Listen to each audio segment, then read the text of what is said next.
विश्व युद्ध में फंसे फ्रांस इटली। पुतिन का खौफ, नेटो में फूट, हमले को तैयार टॉमहॉक मिसाइल। फ्रांस इटली का अमेरिका को अलर्ट। आखिर ऐसी क्या वजह है कि जिस वक्त राष्ट्रपति ट्रंप और ज़ेलेंस्की दावा कर रहे हैं कि कई मोर्चों पर यूक्रेनी सेना जीत रही है, ऐसे वक्त में फ्रांस के राष्ट्रपति इमैनुअल मैक्रों और इटली की प्रधानमंत्री जॉर्जिया मेलोनी नेटो को गंभीर चेतावनी देते हुए क्यों दावे कर रहे हैं कि अगर रूस के खिलाफ आक्रामक कार्रवाई की गई या फिर आक्रामक हमले किए गए तो पूरी दुनिया जंग की चपेट में आ जाएगी। इमैनुअल मैक्रों और जॉर्जिया मेलोनी दोनों ने ही बहुत साफ चेतावनी दी है कि रूस को चारों तरफ से घेरना बहुत बड़ी भूल साबित हो सकती है। इधर दूसरी तरफ रूसी सेना ने यूक्रेन पर ताबड़तोड़ हमले करते हुए सितंबर महीने में ही 4,714 वर्ग किलोमीटर इलाके पर कब्जे का दावा किया है। इधर खबर है कि अमेरिका यूक्रेन को लंबी दूरी की क्रूज मिसाइल टॉमहॉक देने जा रहा है, जिसे लेकर रूस ने चेतावनी देते हुए कहा कि अमेरिका आग से खेल रहा है और इसमें पूरी दुनिया जल सकती है। इधर ये भी खबर है कि रूस के खिलाफ नेटो देश में फूट पड़ चुकी है। पोलैंड के प्रधानमंत्री डोनाल्ड टस्क और हंगरी के प्रधानमंत्री विक्टर ओरबान रूस युद्ध पर एक दूसरे से भिड़ गए। नेटो देश हंगरी जहां रूस की तरफ से तर्क दे रहा है, तो वहीं दूसरी तरफ पोलैंड रूस के खिलाफ बड़ी जंग करने की पैरवी कर रहा है। हम आपको दिखाने जा रहे हैं कि कैसे पिछले 24 घंटे में रूस यूक्रेन युद्ध कई मोर्चों पर तेजी से भड़कना शुरू हो गया है। सबसे पहले जान लीजिए कि यूक्रेन को टॉमहॉक मिसाइल मिलने को लेकर कैसे अमेरिका से लेकर रूस तक गदर मच चुका है। 3.5 साल से ज्यादा की जंग में युद्ध की बाजी तेजी से पलटने लगी है। दावा किया जा रहा है कि जब से पुतिन ने पूरी तरह से मौन साधा है, उसके बाद से नेटो देशों में खौफ पैदा हो गया है। दावा किया जा रहा है कि अमेरिका यूक्रेन को टॉमहॉक मिसाइलें देने जा रहा है। इसे लेकर रूस ने गंभीर चेतावनी दी है।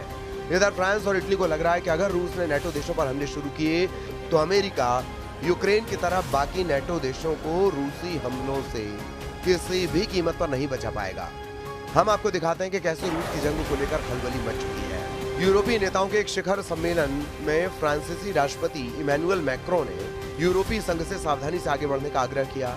कोपेनहेगन में शिखर सम्मेलन को संबोधित करते हुए राष्ट्रपति मैक्रों ने कहा, मुझे लगता है कि हम सभी को बहुत सतर्क रहना होगा, क्योंकि हम टकराव के दौर से गुजर रहे हैं जिसमें काफी विविधता से भरा जोखिम है।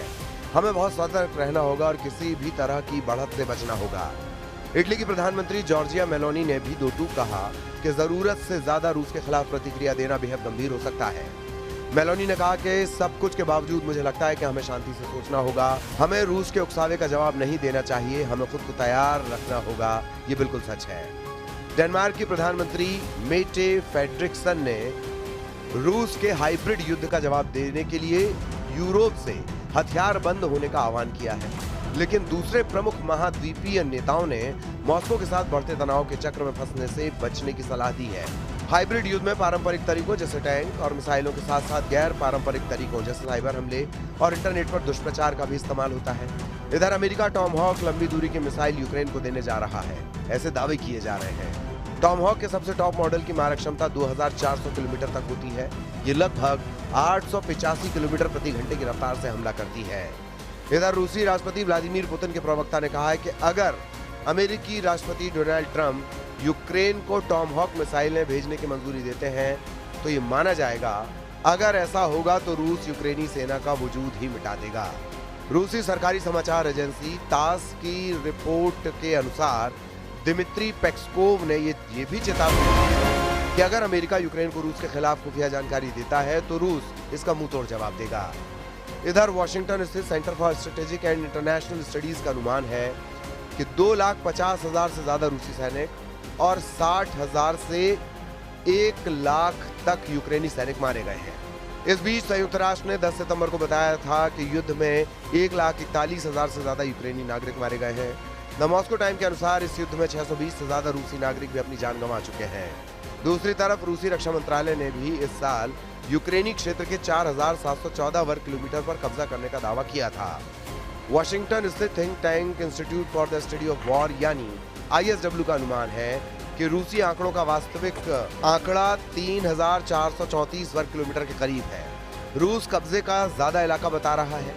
खबर है कि 25 से 29 सितंबर के बीच रूसी सेनाओं ने निप्रोपेट्रोस में कलिनोवस्काय और स्टेपोवॉय और डोनेट्स्क में टेरिलोवो, मेस्कोय, सेंडोलोगोवो और किरोवस्क पर कब्जा करने का दावा किया।